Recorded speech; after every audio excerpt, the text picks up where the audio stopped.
The Acura ZDX is more than just 100% electric, it's 100% Acura energy. With nearly 500 horsepower and an impressive range rating, the ZDX Type S delivers 100% excitement and brings unprecedented performance to the Type S family. And it's 100% loaded with innovative features like an 18-speaker Bang & Olufsen premium sound system, available hands-free cruise, and Google built-in. Test drive the Acura ZDX and unlock electrified performance today. This episode is supported by Merrill. With a dedicated Merrill advisor, you get a personalized plan for your financial goals. And when plans change, Merrill's with you every step of the way. Go to ml.com/bullish to learn more. Merrill, a Bank of America company. What would you like the power to do? Investing involves risk. Merrill Lynch, Pierce, Fenner & Smith Incorporated, registered broker-dealer. Registered investment advisor. Member SIPC. All right, here's a quick pop quiz. What do Kim Kardashian, Justin Bieber, and Mr. Beast all have in common, other than 1 billion followers on social media? Yeah, they all use Shopify to run their businesses. An often overlooked secret of success is actually the businesses behind the business making selling simple. For millions of businesses, that business is Shopify. Nobody does selling better than Shopify, home of the #1 checkout on the planet, and the not-so-secret secret, with Shop Pay that boosts conversions up to 50%, meaning way less carts going abandoned and way more sales going. So, if you're into growing your business, your commerce platform better be ready to sell wherever your customers are scrolling or strolling. On the web, in your store, in their feed, and everywhere in between. Businesses that sell more sell on Shopify. Upgrade your business and get the same checkout Kim uses for Skims. Sign up for your $1 per month trial period at shopify.com/theathletic. It's all lowercase. Go to shopify.com/theathletic to upgrade your selling today.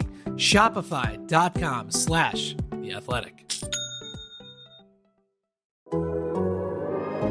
The Athletic.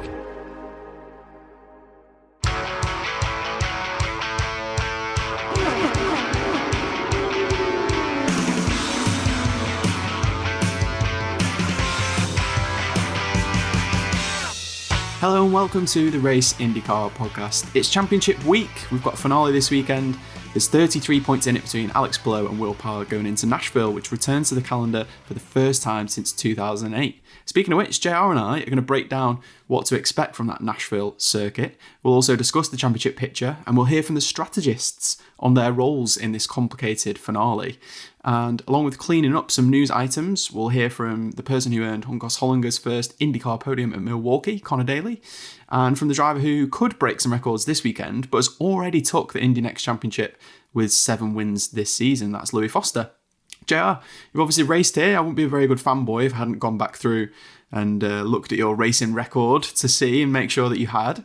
From what we heard from the recent tests, the drivers say, or the drivers that have done this circuit before, say that the surface hasn't changed too much. It's very similar, abrasive, compared to what we saw in 2008. So your experience will be really relevant. What can you tell us about it? What are your memories? And yeah, give us a little bit of a flavour of what to expect from this tri-oval. Yeah, it's definitely, it's a track that, because of its length and shape, at that time, IndyCar and just as a function of that, Indy Lights raced on a lot of 1.5 mile ovals, like just D-shaped ovals. So, we raced that year, 2008, the last year that IndyCar went to Nashville, was my rookie season in Indy Lights, my first of 2 years in Indy Lights. We raced at Homestead, Kansas, Kentucky, Chicago, and we didn't go to Texas. IndyCar went to Texas at the time, before any of the repaves and resurfacing. So it was actually the fastest, 1.5 miles that we went to. Chicagoland was super fast, high banked, sort of a as close to a pack race at that time as you got. And so then Nashville, we were also racing at Iowa and Milwaukee. I think those were the only 2 short ovals. Maybe IndyCar went to Richmond and we didn't. I mean, just thinking back on it, there's a lot of ovals on the schedule still at that point. Nashville was an outlier just among all of them. you raced.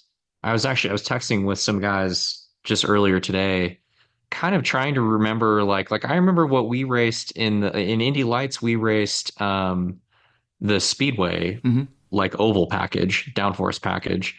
But I think the Indy cars maybe ran kind of a short oval setup. They ran like a super trimmed out short oval setup, which will be in essence what they run here. Mm-hmm. But kind of it's like an in between track. It's longer than Iowa and Gateway. It's got more banking than Gateway, certainly. It's a little bit, it's kind of in between some of those tracks, but it's not quite as high banked or as open, basically, just because of track distance as any of the proper kind of speedway mile and a halfs that we used to run on. And so it is a D-shaped oval. It looks a lot like that stuff, but it just doesn't race like it at all. My recollection of it was, is that the pavement, which is to kind of to your point, it's almost exactly the same as it was, whatever, 10 plus years ago.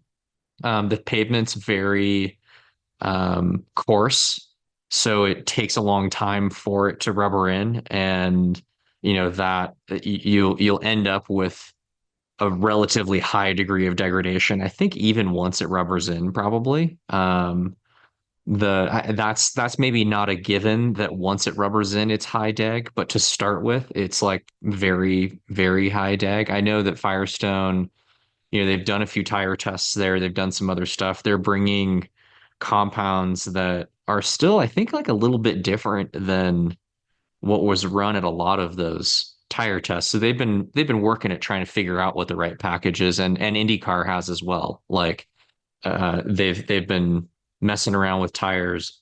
They've tried a number of different aero packages here that all, I think, in essence, kind of have started with short oval / road course wings. So it's not running the speedway wings, but a bunch of different configurations of, flap, no flap, strakes, no strakes, sidewalls, no sidewalls, like kind of trying to figure out what the right combination of all of those parts is, or parts are. The track itself is, besides just the pavement aggregate, like it feels like a, kind of concrete track, basically. As opposed to something like you feel the harshness, of the pavement just driving the car around the place. It's a very late apex bend into turn one coming off of the D, because it tightens up basically as you go through the corner, since the back straight is flat, or is straight, like doesn't maintain that curvature to it.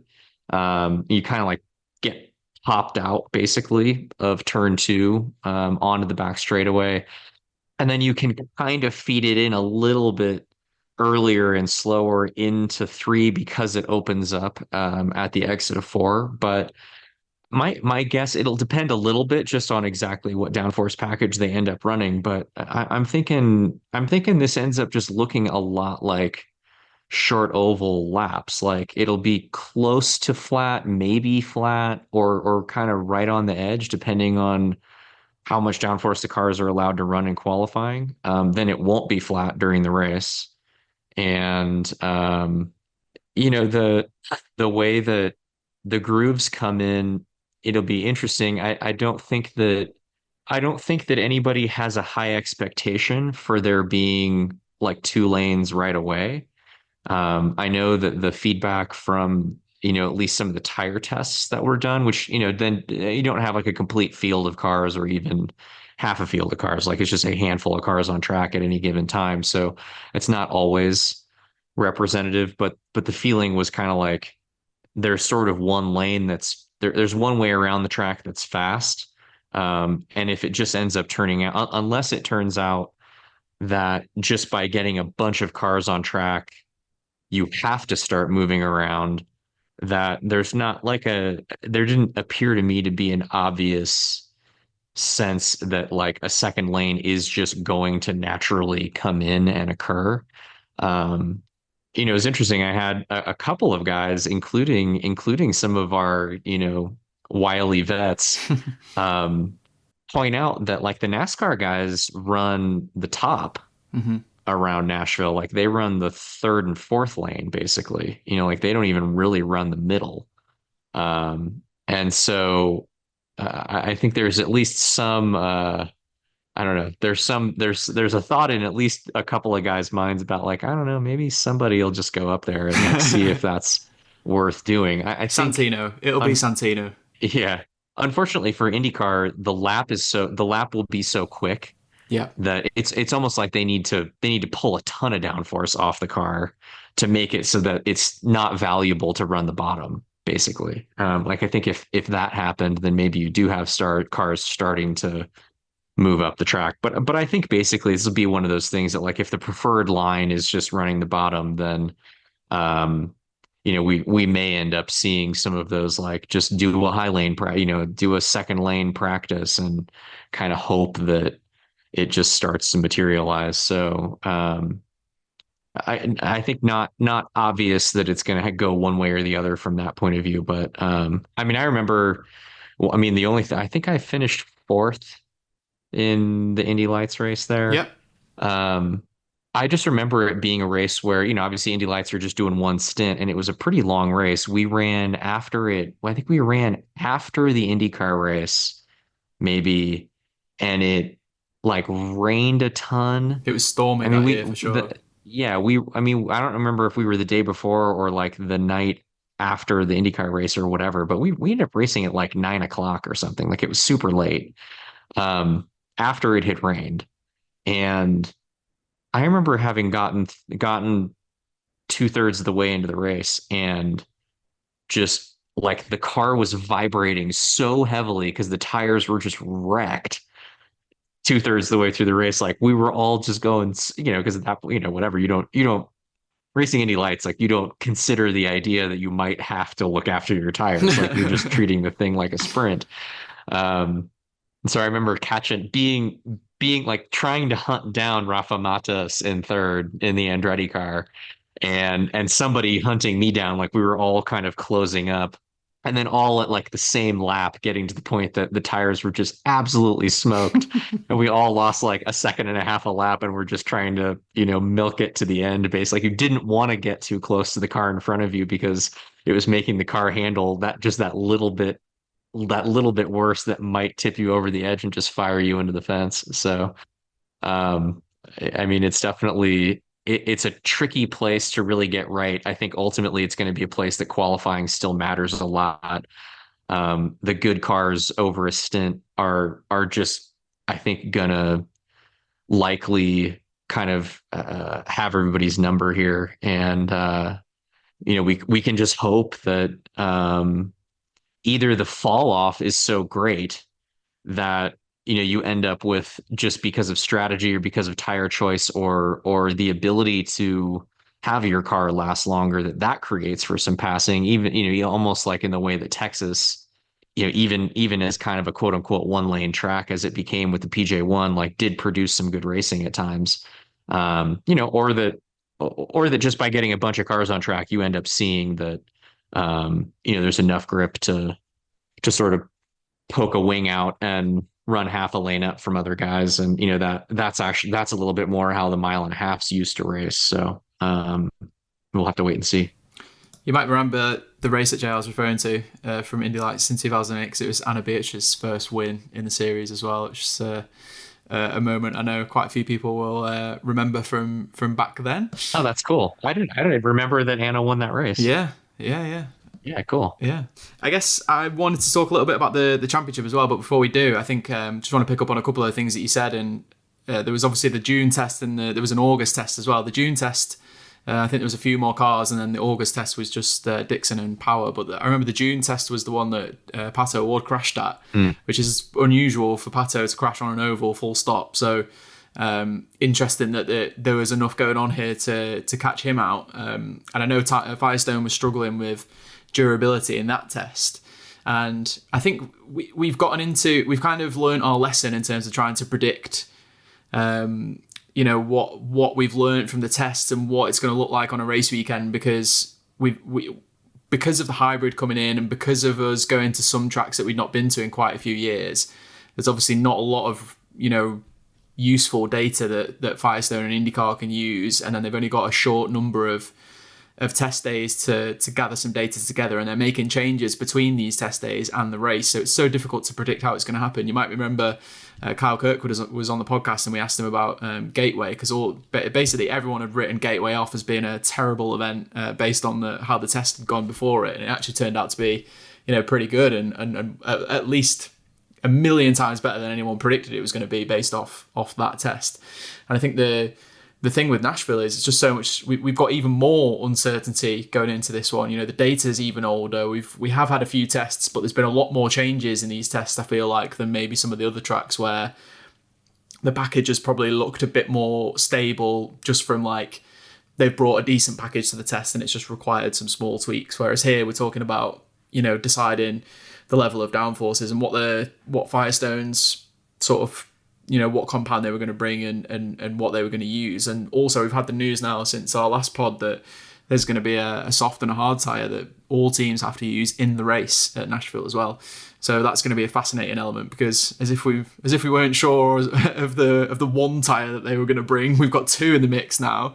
Are you a fan of that, by the way, JR? I think we maybe talked a little bit about it at Gateway, because that was the first time it had happened where we had two tyres. But this definitely feels like a different oval to Gateway to try having an alternate tyre on. Is it something you kind of like as a concept, or is it kind of overcomplicating things for no reason? I don't know. It's an interesting one. I'm not sure.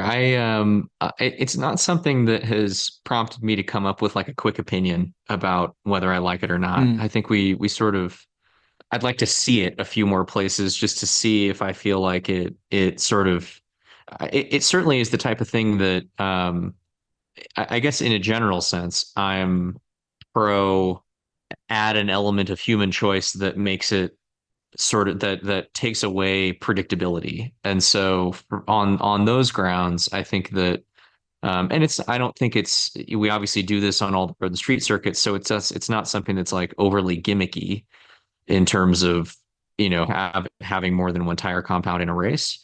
I think understandably a couple of things. Understandably, they are going to play this sort of conservatively in terms of how much different the tires are. Like it's not good for anybody if you introduce this kind of soft hard combo and one of them is just awful or something like that. That doesn't really, or maybe less even that it's a performance based thing, but that you have an issue. And so I think because the tires are so sensitive on the oval, they're so sensitive just to loads and heat and all of this kind of stuff. And that given that, I'm surprised that they are doing it here at Nashville, just because there's, to your earlier point, there's a lot of uncertainty still in terms of just how is this actually going to look once you have a bunch of cars on track. We don't have the data to really know like how temperature sensitive is the surface, if it's hot versus if it's cold, if it rains and so then it's super green, if it's rubbered in or not, or if there's more than one lane or not, or whatever. Like these things all kind of have implications in terms of just the way the tire is going to get worked around a track. So on those grounds, it's surprising to me again that they're doing it here in some respects, but I also think that they're okay with doing it because there's just not going to be a huge difference between the tires probably when it comes down to it. So, it's something that I'm definitely interested to see IndyCar continue to experiment with, because it might be something. The flip side of all of that is it could be the thing that makes it so that when you do occasionally go to the odd track that, the gateways of the world, that just every once in a while, or even a Texas or something, that it's just hard because of the way that the nature of the track or the shape of the track or the way it represents or the line choice or the downforce package or whatever. It could be the type of thing that just adds that enough sort of character and differentiation between teams and drivers and whatever, that you do all of a sudden get more interesting racing, basically, because there's more of a strategic element to when you run the soft compound and which one's better. And, you'll just get kind of more of a mix up of where cars are at in their strategic positioning throughout the race, which tends to make the races more interesting. tends to create for more on-track passing and all of that stuff. So I think in a general sense, just like on paper, I'm kind of for it, but we've yet to see it manifest in really making much of a difference on track. And so I think that's kind of the thing that I think I'm waiting to get a data point on. This episode is supported by Merrill.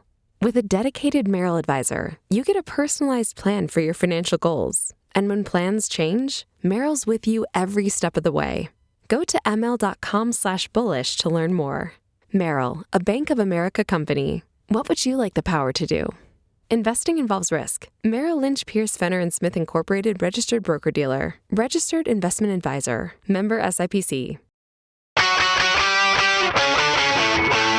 All right, Joe, we've got a championship finale to get our teeth stuck into. Although, because of the way the IndyCar championship point system is, you may as well just throw up 50 options in the air and just see where they fall, and that might be what happens or might not be what happens. But what we'll do is we'll stick a link in the episode description so that you can have a look at all of the permutations of how this championship might play out. If we're going to put it extremely simply for you, just in podcast terms, then if Alex Palou finishes 9th or better, then he'll win the championship. Will Power needs to finish in the top 3 and for Alex Palou to be outside of that top 9 in order to win the championship. Obviously, we've got 4 bonus points to play with, as well as the positions for positions, and that'll reduce to 3 on race day once we know who's on pole, because there's a point for pole. So there's 3 bonus points in the race itself to swing the permutations. So it does make things extremely complicated and a lot of different options to see how it all plays out. But yeah, that's the simple way to look at it. And yeah, I'm really interested going into this because everything in my body tells me that, well, looking at the stats, JR, my head tells me that Alex Palou is very unlikely to fail to finish in the top 9 because he's only finished outside of the top 9 12 times in 67 races since his 2021 season when he was in competitive Ganassi machinery, which is another one of those Alex Palou stats that just kind of makes your jaw drop and wonder how anyone has beaten him at any point, to be honest. But knowing that he's only finished outside of the top 10 that number of times, 12 times in over 60 races, it just makes me think that this is an uphill struggle. His average finish on ovals is still better than Will Power's since he came into IndyCar, which we talked about a little bit on the previous episode. Some of this maybe, I feel like it's just a lazy observation that people make that because he's not won an oval race, they just kind of ask him questions about him not being particularly good on ovals, when in actual fact he's pretty much as good as most people. It's just he hasn't quite got one of the wins over the line yet. We've just discussed that at length on various podcasts. I really feel like Power needed to be a little bit closer coming into this race to really have a proper chance of doing it. And I've really enjoyed this week the Scott McLaughlin tweets of threatening to lock Alex Palou in a porta potty before the race. And what was the other one? He said he was going to invite him over for a homemade sushi dinner, and basically with the undertone of food poisoning being the threat. But yeah, Scott McLaughlin is in this mathematically. But providing Alex Palou starts the race and completes a lap, Scott McLaughlin will be immediately taken out of championship contention, which I think we will do a whole podcast on Scott McLaughlin's season in the off season, because it's worth digging into and taking a real deep dive into, because it's a real shame that he's not a bit closer and able to fight in this battle. But yeah, JR, my feeling is that Palou's just come into this with just too much of a buffer here. I know there's the element of, he could retire, things could happen to him, but just going into it, the logic just tells me that, this one's definitely in Palou's hands. Is that something you would agree with? And how do you kind of feel going into this one? I would generally agree with that. However, I do think just the fact that it's an oval race makes it so that there is an element of uncertainty here that is just far greater than if this was a road or street circuit race. And that's for a couple of reasons. One, and we've talked about some of this before, but one is that a small mistake can have enormous consequences on an oval that in a way that it just doesn't at a road or street circuit. You get offline by a little bit on a road or street circuit in practice, qualifying the race, whatever. It usually doesn't make any difference, or it's, you lose lap time, but it doesn't, fundamentally ruin your weekend, or seriously put you on the back foot. the same kind of mistake at the right track in the right situation, or the wrong track in the wrong situation, depending on how you want to look at that, can just have much greater consequences. A screw up in qualifying, a screw up in practice, even on a short weekend, can just put you way further behind, let alone the obvious that a screw up in the race, has much more significant consequences typically.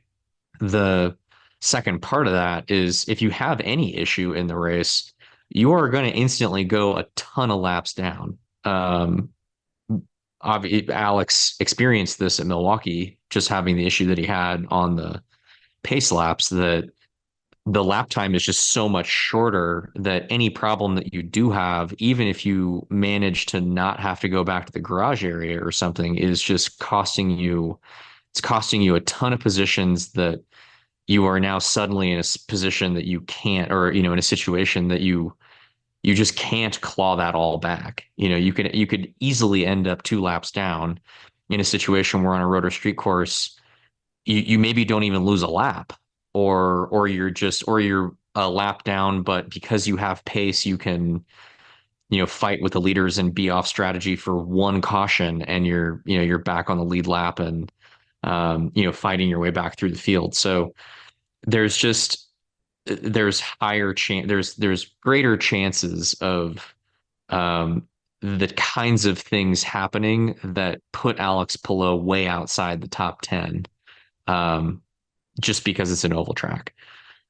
I think the other part of that is that if we were just to look at the types of circuits that IndyCar goes to, these are the places where Alex and the 10 crew have least frequently been top 3 cars just on outright pace, basically, on just performance, period, driver and team. And so for that reason, there is some chance that, I remember it was Newgarden's second championship. So that, I don't know, would have been 18 or 19 or something. 19. At Laguna that year, that it was kind of like he just didn't have the pace, basically. Like during the race, he was sitting there like in 9th or 10th or something, running around kind of like playing defense, basically, at that point, like really having to work just to not lose positions at the end of the race because it was getting that close.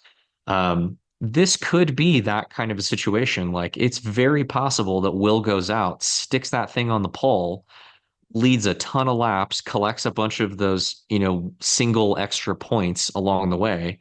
And Palou is just, the Ganassi cars are just not as good as the Penske cars. And, Andretti is somewhere in between or something. And so you got half of those cars that you have to beat.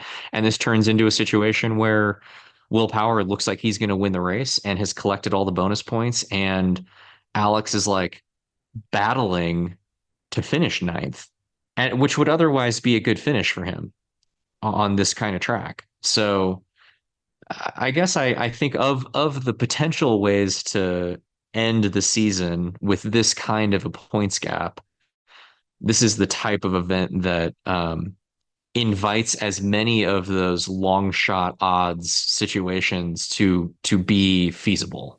All right, Joe, we've had our say on the 2 champions, but what about speaking to some people who work with those champions on a day-to-day basis? Up next, you're going to hear from the strategists of both of these drivers fighting for the championship.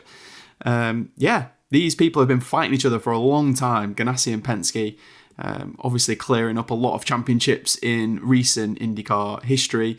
I thought it'd be interesting to ask Will Power's Penske strategist, Ron Rzuski, what the challenges of facing someone like Alex Palou was. Obviously, he's burst onto the scene in incredible fashion, Alex Palou, in a short period.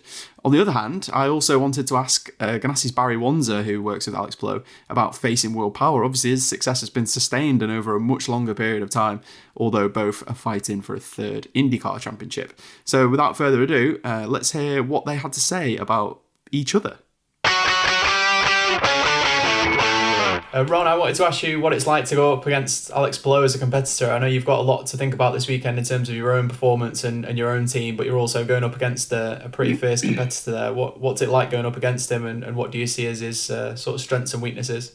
Yeah, that's a great question, because as Barry said early on, we've been competing against each other for a long time. I know we've both been at this for a while, and however it works out, we always comes down to battling each other, one way or another, two teams.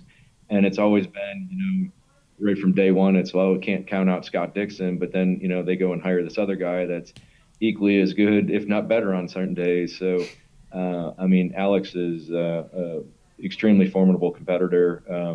The comment before about not winning an oval, in my mind, that's just a matter of circumstances. He's been more than good enough to win a number of times on the ovals, so the fact that he hasn't is really just circumstantial. It was surprising to me that Colton hadn't podiumed before on an oval until last week. So, there's certainly a vast talent pool out there of young guys that are fast, but Alex is just there. He's the complete racer right now. He takes a bad day and makes it a good day. Everybody says, oh, you got to be lucky and whatever, but he puts himself in a position to capitalize on luck. And I think that's something that champions do. This Milwaukee was a perfect example. They had a bad day. They got the car running. They just went out there, did what they did. There was a lot of attrition.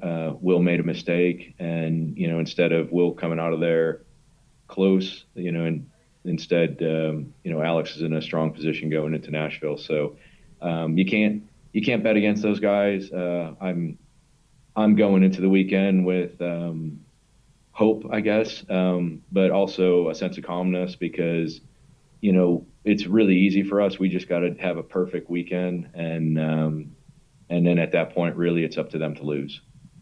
Thanks, Ron. And Barry, I guess a similar question for you. What do you see in Will Power as a competitor? And obviously, you're going into this with the advantage of the points lead and everything there, and things in your favour, but also you're equally up against a competitor who's been around the series for a long time, and I'm sure you rate very highly as well. Oh, absolutely. Going into this race for the lead is great, but it's not over with yet. Certainly not when you're racing a guy like Will Power with multiple championships and really just one of the best on the ovals, right? So he's for sure going to have an advantage this weekend. At Portland, we battled, for most of the race, and the only way we were going to beat Will is if he made a mistake, and he's not a guy that makes very many mistakes. Like Ron said, okay, he made a mistake at Milwaukee, but Alex made a mistake at Iowa race 1. Like, these guys, they're pushing it. It just goes to show how hard the racing is, how much the drivers are pushing, whether it's restarts or just during a run. So, but yeah, Will's a class act, one of the best out there, and he's one we're trying to beat. So we'll see how it plays out. Some brilliant answers there. Ron also said about Will bouncing back quickly from his incident at Milwaukee the previous weekend, a spin, costing him a lot of points. And he could have eaten into Alex Palou's championship massively if a battery issue had ruled out Alex Palou from starting the race on time. He was many laps down and managed to come back from 27th to 19th just by staying out on the track. Such was the level of attrition. Will obviously lost a lot of points by spinning and finishing 10th instead of in the top 3. Ron said that in previous years Will might have reacted a bit differently, but he was at times laughing and joking this week and seemed to be in good spirits. I suppose that Ron and Will know exactly what they have to do. They have to go out and finish in the top 3. So that's not an easy thing to do, but it's an easy knowledge that that is what they have to do, or they will be out of this race. It's also interesting to know that Barry Wanzer missed Alex Palou's second championship win at the end of last year because he'd been diagnosed with cancer and was recovering at home. You might remember they had those big cut-out heads of Barry Wanzer that all the crew were wearing afterwards, sending him a message that they were thinking about him, even though he wasn't at the circuit. He did speak about that at length and wanted to thank the IndyCar community for reaching out with messages of support. They really helped him. And he said it would be extra special to wrap up this third championship because he'll be there in person, having missed the second one. So his last Alex Palou championship, if you like, in person was the 2001 title. So a big deal for him. I want to pause the Nashville chat for a second and chat to a driver who carries some momentum there after a first podium since 2016, Conor Daly, who is coming up next to discuss being, I guess, parachuted in mid-season with the Juncos Hollinger team. And they desperately needed an improvement on Agustin Canapino's form to earn that $1 million for being in the leaders' circle, the top 22 positions at the end of the season. So let's chat to Conor. All right, we're recording this on the Tuesday after Milwaukee. I've got to ask, Conor Daly, are you still dizzy after those 11 passes that you made in 2 laps on Saturday, or have you recovered from that now? I mean, honestly, it's still kind of wild to look back on, and even Ricardo. There are some moments in motorsport that I think just, I don't know, you kind of don't really know why or how they happen, but you kind of do it, and that was one of those moments. So it was really cool, man. It was an amazing.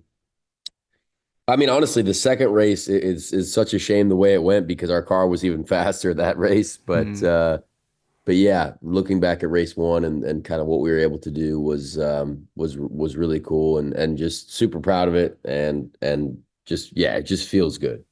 I bet it does. I mean, I want to walk this back a little bit and talk about, what it's been like coming into this team because, it's one thing being picked up by a team kind of mid-season or coming into a team, when you've not been there for the whole off season and not had time to work on everything with that team. But you also came in knowing that the team needed you. They're fighting for $1 million in the leader circle, and that there's, I imagine, a certain amount of pressure attached to that. So what has it been like for you coming into that situation? And you've obviously dealt with it well. So what have been some of the things that have helped you to kind of come in and do such a good job in that kind of environment?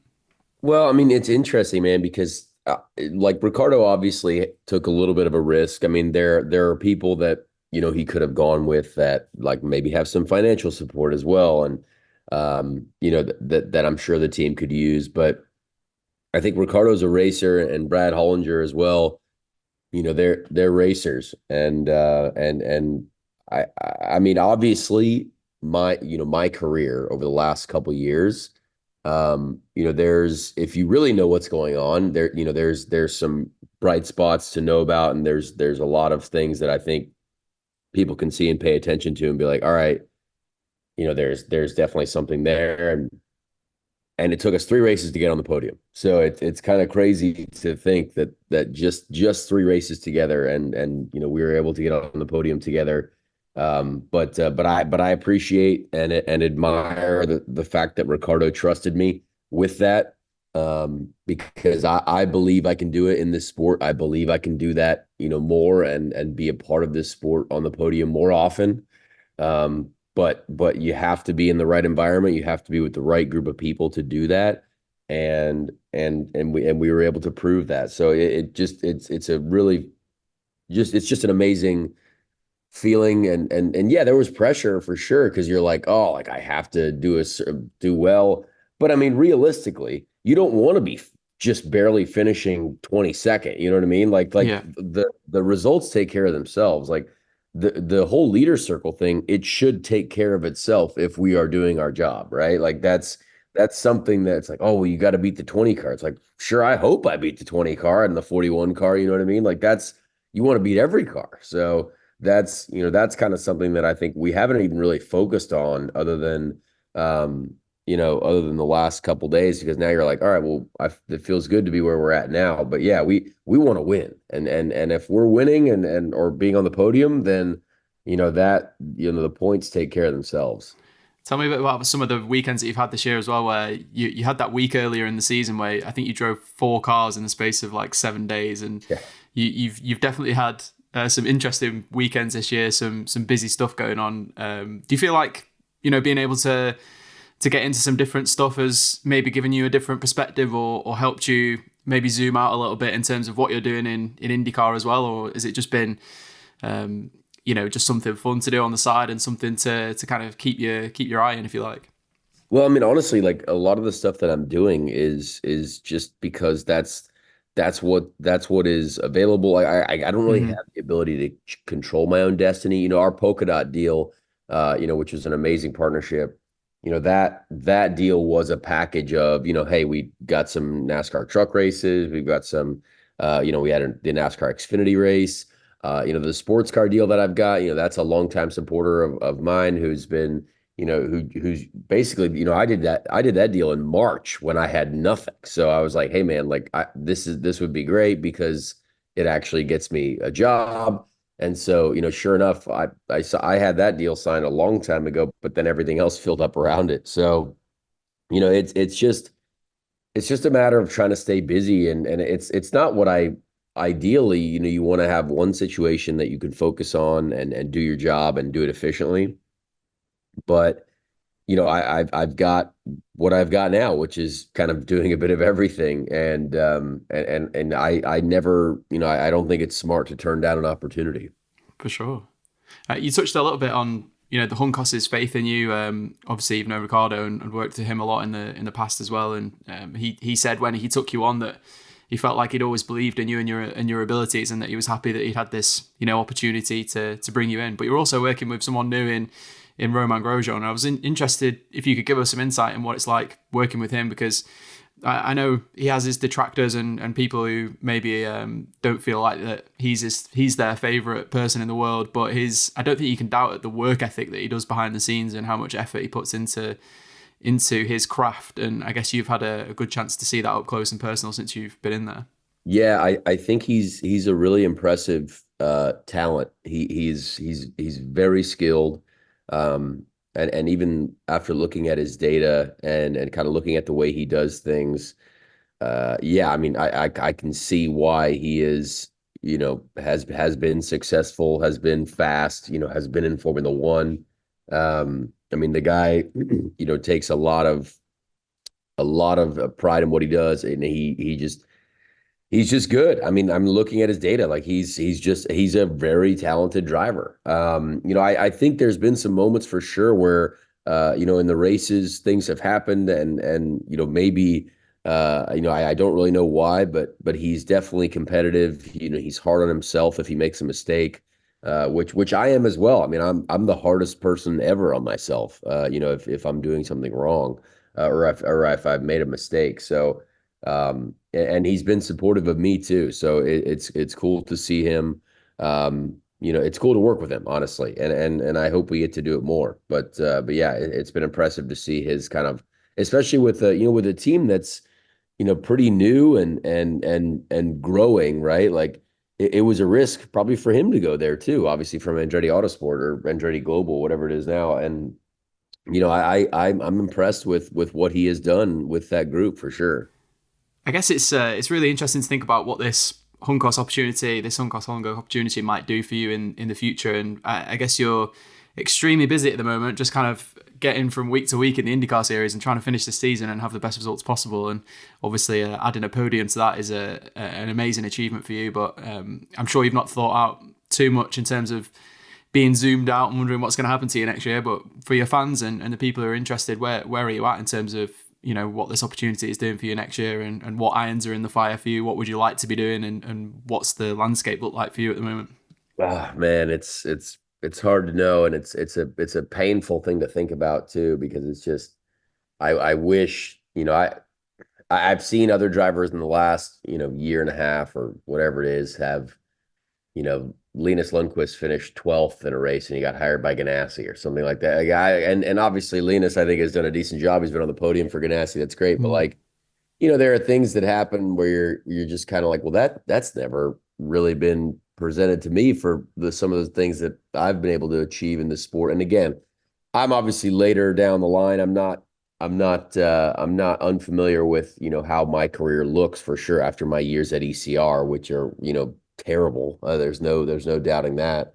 But I think it's important to, this sport is so much about the environment that you're in and the people around you. And if the people around you believe in you, there's a lot more chances for you to do well. And so I would love to be with JHR. I mean, I would really, really enjoy continuing to, expand on what we've done. I mean, we've only just scratched the surface. I mean, it's my third race working together with this group, and it felt like we were, able to run for a win in both races, or at least be on the podium. And with a small team that's new, I mean, I feel like that has to be important, right? I feel like that has to be worth something. I mean, I've got plenty of haters and people that, don't really know anything about the sport, but like, I feel like, what we've done, I've got a pole on an oval. I've got a podium on a street course and a podium on a oval now. So like, I feel like I've diversified my portfolio enough. So, I really want to be able to, do this. And I feel like I've been very lucky to even stay around this long, because I could have easily dropped off the face of the earth with how my career's gone, for sure. And I'm just glad I'm glad I have continued to stick around and get this chance, but I don't know what the future looks like. I know I'll need some financial support for sure. So there's always the financial element that sadly has to happen, because there's a lot of drivers on the market that might not be as exciting from the driving side, but boy, do they come with a lot of financial support. So that, that's what you're up against, and we got to try to find some help. But surely I have to think that, that type of a weekend is, and even St. Louis, because I think we qualified well there. We were going to race well there too, and people saw it. And Portland, Ricardo knows, he can see the data and see how, even on a road course, we were actually, doing quite well pace wise when it comes to that. So we'll see. I hope it counts for something, but still got to go to work. You mentioned Portland. Give us a flavour of what that weekend was like, because obviously that was you coming back into a road course with a new team and adapting to that. Give us a flavour of kind of how that went from the inside, and maybe some of the things that the fans on the outside potentially didn't see in terms of how that weekend played out. Yeah, I mean, obviously on the surface it doesn't look great, but we missed an entire session, and that session is with the red tires, which ended up being the tire that we raced on for the most. So like, in a professional series right now, you can't be a session behind. I mean, we saw it even with, poor Theo Porcher had to come in and just do the warm up in the race, and the guy's at the back of the grid, and that guy's a really good driver. We know that, because you can't miss sessions in this series. Like, it's so competitive. It's so difficult. And so we just started behind. And for me, I actually thought in the race, when we look at the actual pace of where we were at, we could have been, right around the midfield from starting in the back. So that's, I think, pretty, Ricardo, I think, was impressed with that. I think our guys were pretty impressed with that. And my teammate Roman, he was very fast. So, it was great to be able to learn from him. But I think when you look at the average pace of what we were doing and kind of how we were doing it, I think that there was more there that we can be proud of. And certainly myself, I was actually quite proud as well, because the hybrid car is very different now on the road courses to learn and to understand, and kind of the braking has changed. My style, as a driver, you have to adapt to that.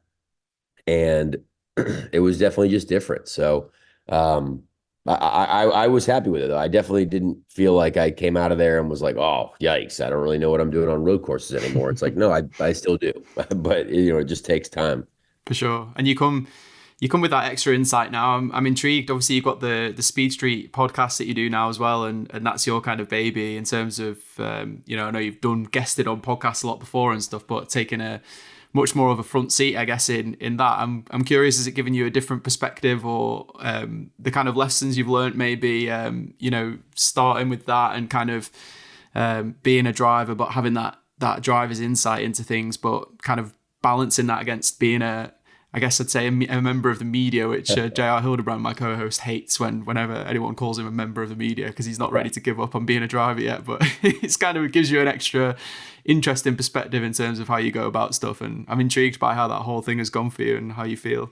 Yeah, I mean, honestly, it's been really cool. I love talking about racing. I love trying to, IndyCar obviously needs a lot of help getting to the next level of the masses of people. And I believe that, the drivers can do more than what we're doing, helping get that message out there. So it's been enjoyable to do that, but also enjoyable to try to maybe ask the drivers different questions, maybe ask them from more of a personal standpoint, because I have experienced a lot of what they've experienced, obviously not winning because we interview the winners, but it's from understanding how to maybe say something differently to the fans, or like, hey, tell me why the car felt like this when that happened. You know what I mean? And it kind of, it's just hopefully a way that maybe the fans can understand just the next level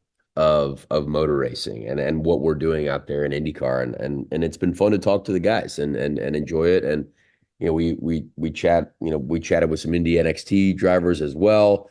So it's just been good to interact. And I think, I think people enjoy it. At least I hope so. So it's been fun so far. Hey, you never know with the podcast whether people like it or not. There's certainly people who don't like it. I definitely know that.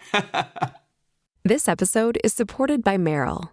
With a dedicated Merrill advisor, you get a personalized plan for your financial goals. And when plans change, Merrill's with you every step of the way. Go to ml.com/bullish to learn more. Merrill, a Bank of America company. What would you like the power to do? Investing involves risk. Merrill Lynch, Pierce, Fenner & Smith Incorporated, registered broker-dealer. Registered investment advisor. Member SIPC. Conor's got a big job this weekend. He needs to help Juncos Hollinger fight into the leader's circle battle. He already did that last weekend at Milwaukee by jumping the car out of the spots outside of the leader's circle, the top 22, into 19th place. So a big jump, and he's 15 points clear of that drop zone. So already a lot of work done, but needs to continue that work. A little bit of news while we're talking about it, that Catherine Legg will be back in the number 51 again on the ovals, which is no surprise to anybody. But she's 15 points down on that cut-off for the leader's circle for Dale Coyne. Both of Dale Coyne's cars down there in that 24th and 25th position, and Ed Carpenter's number 20, Christian Rasmussen, is on the outside. Rasmussen, interestingly, not testing because Ed Carpenter had done the test a little while back before he decided to step back from the final oval races of the season. From one driver bagging Juncos Hollinger's first podium to another bagging his first Indy NXT championship. Such as the need to bring budget in IndyCar next year that Louis Foster's having to fight hard to get an IndyCar seat. In other years, he might have just walked in based on his stats. We chatted to him to discuss his crushing Indy next season and what might come next. So enjoy that. It's coming up next. Louis Foster, congratulations on your Indy NXT title for the season. You must be happy that you've been able to wrap everything up early, but I'm sure you're not totally foot off the gas, and still a race to focus on at Nashville, so plenty to still do at the end of the year. Yeah, no, exactly. I mean, it's great to get it done before the end of the season, so obviously it takes pressure off, and it's nice to get it done with rounds to spare. But yeah, obviously one more race to go. Still want to try our best to try and win that one, or at least get a podium, finish off the year on a high, and look forward to next year. You've been incredible in incredible form on the ovals as well. I know maybe for people who don't know you or know that you come from England, are not aware of how good you've been on the ovals since you've come to America, but obviously won your first oval race back in 2022, and this season you're 100%, aren't you, and doing a fantastic job on the ovals. So is there kind of a little bit of motivation there to go and finish the season, having won all the oval races, and to kind of take that away with you at the end of the year? Yeah, that'd be really good. It'd be good to be 100% and not let anyone else win an oval. Yeah, it was quite interesting to me halfway through the year when we kind of got to the midway stage and everyone was mentioning the ovals coming up at the end of the year, and mentioned how, that they thought my competitor would be stronger, and I very much enjoyed proving them wrong. So yeah, it's been a good few weeks from the ovals. The team's done an amazing job giving us a great car.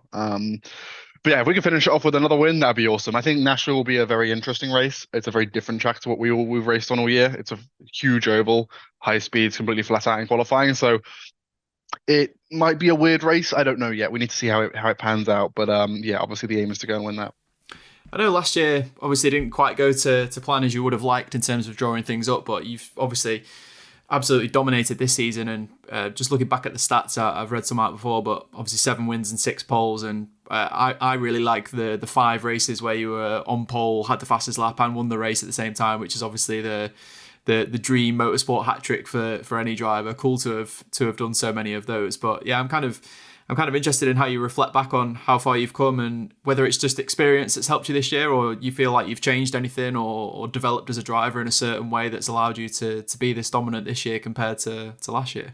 Yeah, I think last year we came in obviously as the reigning champions of Indy Pro 2000, and I was super confident in my ability and the team's ability to get the job done. I think pace-wise, last year qualifying, we were the top qualifier all year, apart from a few poles that were given because of cancelled qualifyings. We had the most poles on merit. So, I think our pace was really strong last year. Just a lot of rookie errors and just poor decisions on my behalf. Whereas this year, this year was the first year I'd ever done a championship, second year in a row. I'd always progressed out after 1 year, so it was a new experience for me to go at something again. And we just took everything that we learned from the first year, really looked at it in the postseason, understood exactly each round, every single qualifying, every single race, every single practice session, kind of digested it all and understood what could we have done better at every single place. And we took that into this year. The first 2 rounds didn't go to plan, and it was definitely difficult at the time to kind of keep your head up a little bit. But at the same time, I just knew that when everything just started going our way a little bit more, we'd start winning everything. I knew that we were the fastest car. I knew as long as nothing weird happened, we would win and pole and whatever. And that's what happened. So it's just a lot of hard work in the off season and just really understanding, what we had to improve from last year. What's it like working with Andretti? Because it's obviously such a big team, but then obviously you're in the Indy NXT team, so your team is focused on what you're doing in Indy NXT. So how much crossover is there, and how much are you chatting to other people at Andretti, and how much is the whole organization kind of feeding into what you're doing, and how much has that helped you over the course of the 2 years? Yeah, no, obviously there's a decent amount of crossover between the IndyCar side and the Indy NXT side. Not a ton, but it's great to, like, for example, on weekends where the track conditions might be changing quite a lot, it's good to get inside information from the IndyCar team. I work quite closely with Rob Edwards, who's CEO of Andretti and also works on Colson's pit stand as his crew chief. So I go over there a lot and chat to Rob about, how their sessions went, how they think the track is, etc., what they're doing with their car. And then that gives us a better idea of what we need to do. And that does help out a lot, to be fair. So that's great. And obviously working with a team, it's a very professional organization with their hands in pretty much any motorsport you can think of. And, it's just great to be a part of the family. I've really enjoyed the last 2 years with them, and I hope to be with them in the future again. For sure.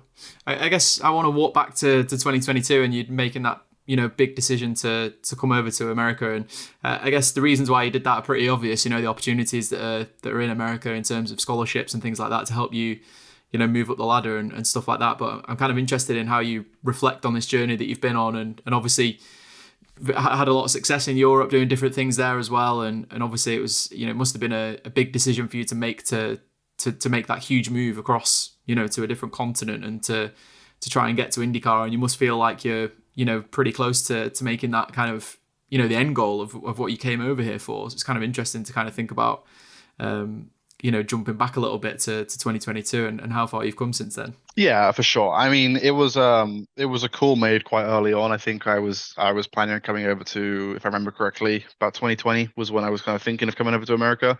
I wanted to stay in single seaters. I love driving them, and they're just the most fun car to drive, in my opinion. So I wanted to stay in single seaters, but I just knew that there was no future for me in Europe with the way that the European ladder to Formula One works. I just knew there wasn't going to be an option. Whereas, looking over at America, they really promote their winners and the championship winners. So there's all this prize money from, and there's some promotions in Indy Pro 2000, which we saw, which allowed us to take us up to Indy Lights. But yeah, it was a hard adjustment for sure at first, understanding the car, the tracks, the tires. We started off that year with no knowledge whatsoever. It was completely new circuits, completely new tire, completely new car, completely new team. But we just settled in as fast as possible and just started doing what we knew how to do the best we could. Had a good season in Europe Formula the year before, just to improve myself as a driver and get ready for coming over to America. But yeah, I really enjoyed my first year here, and obviously it turned out the best way possible, winning the championship at the end of it. And now, obviously, everyone's going to be wondering what's next, and I'm sure you've not got anything specific you can tell us, but yeah, obviously you've got the prize coming your way where you should be able to race in the Indy 500 and one other IndyCar race, hopefully, and you'll get some testing as well and some other little bits thrown in there. But yeah, where are you up to at the moment, and what your kind of what's realistic for next year, and what are your hopes at the moment? Yeah, I mean, as everyone knows, there's no secret. IndyCars, it's really, really hard to get into. Any top category, there's always a lot of competition. But I'm hoping that being the Indy NXT champion is enough to get me a seat. We're working hard, trying to get something with a team, but there's nothing on the table yet. We're just going to keep doing our job, try and finish off the season strong, and keep the conversations rolling. And I'm hoping we should have a full-time seat next year. But at the moment, there's nothing on the table. I guess you must think there's not really a lot left you can do now in terms of what you've done on the track. I know the year's not been perfect in terms of the fact that you've not won every single race, but as far as a realistic season goes, you've basically I imagine you feel you've done pretty much everything you possibly could to convince people in IndyCar that you deserve that seat, and that your kind of your stats and your record speaks for itself. Yeah, exactly. I mean, it's difficult. Obviously, like I said, to get into it, and I think that the best way of doing it is the best way of getting into IndyCar is doing the best job you can on track. I think if you look at our stats from this year so far, I've got, I think, the best average finishing position and average qualifying position in the entirety of Indy NXT history, all the way back to 2000 and whatever it was. So I feel like we've done a good job this year, obviously, especially our last kind of 10 races, never finishing below second. So it's hard to get into, like I said. But yeah, it's all about just doing the best you can on track and hoping that there's a team that can give you an opportunity and can show my skills on the main stage where it really matters.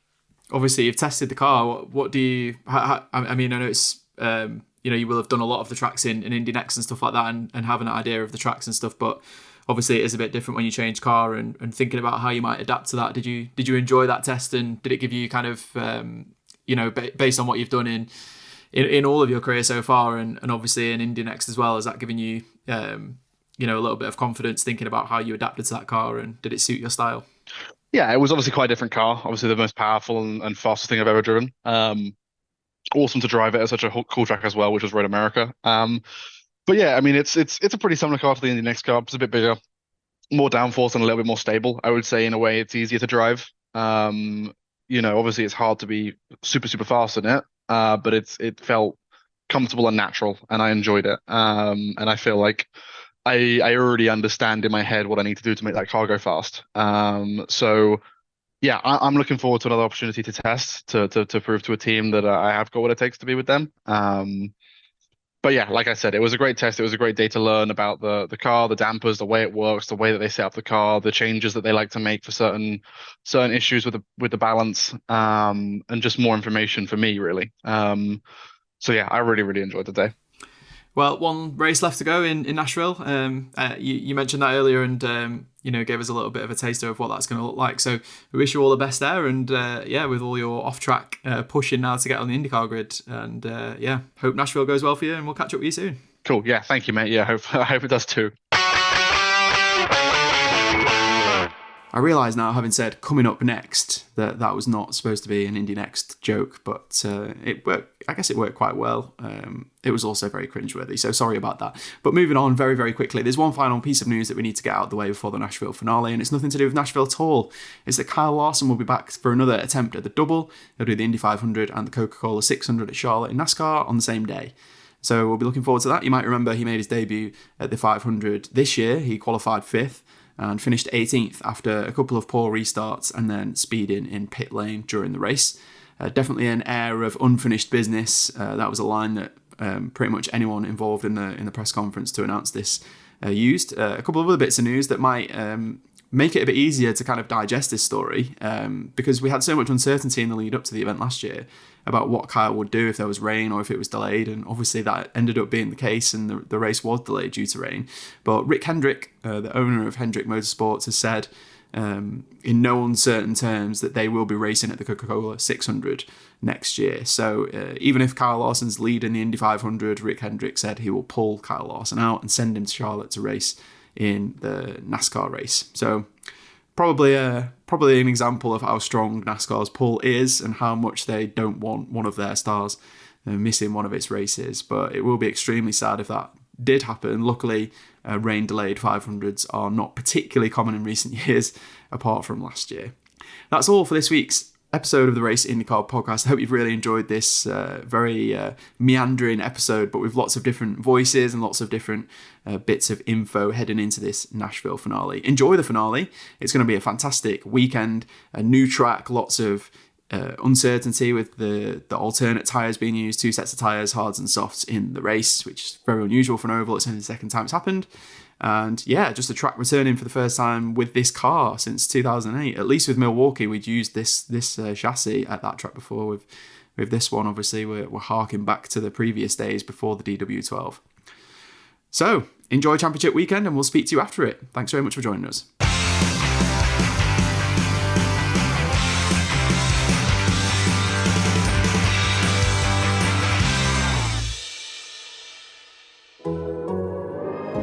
The Athletic.